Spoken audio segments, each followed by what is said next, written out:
that I told you, I'll swear I never even mentioned it to you. I said, no problem. And he said to me, you know, I'm a member of General Douglas MacArthur's security guard.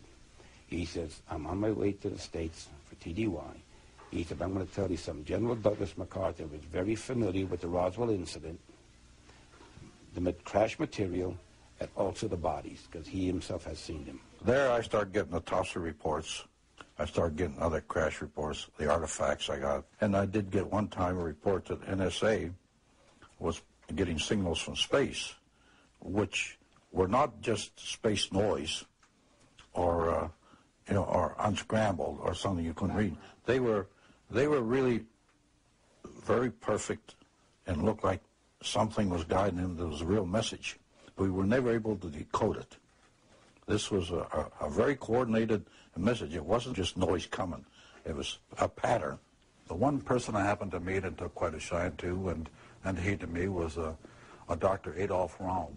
Just a little background on him. He was from Switzerland originally. He was on the first A-bomb test in the U.S.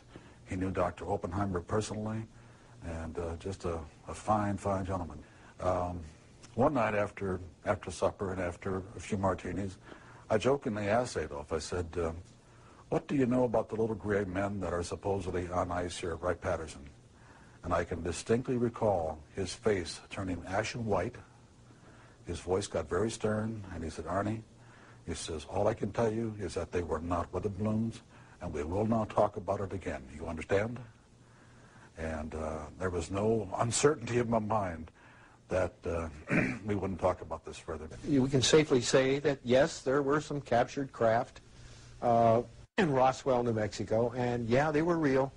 And yes, we really did get some technology from them. And yes, we really did put it to work.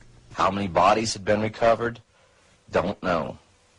How many crashes have occurred in which we only got debris from because they came and did their recovery before we got there? Don't know, but it has happened. It has happened. When they have problems, just like we send out a distress call, they send out a distress call, which is something that a lot of people don't allude to or don't even, it's the one question that's never asked. But here again, we think of them as something intangible, like that stuffed animal there. But they're living, breathing creatures, as mortal as you and I.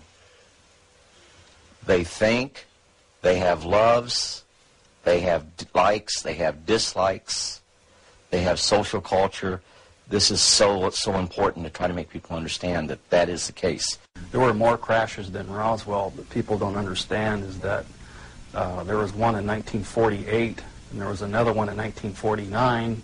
The radar testing in New Mexico was the cause of a lot of them that were crashing, and high-powered transmitters, when they would get too close to transmitters, it would interfere with their guidance control, and they would just crash. Other craft crashed. We had shot them down.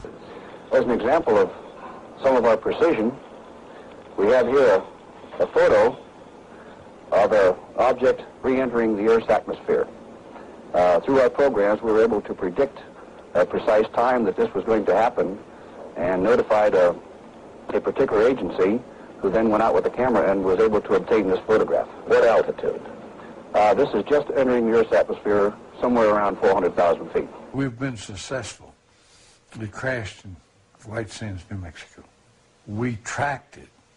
We were tracking it at the time, and we were successful in damaging it enough where it crashed.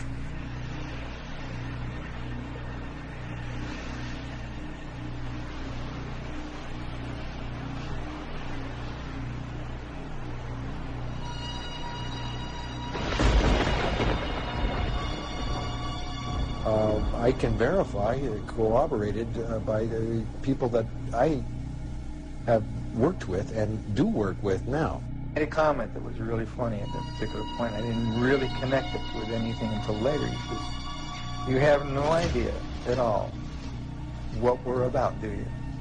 And I told him, no, sir.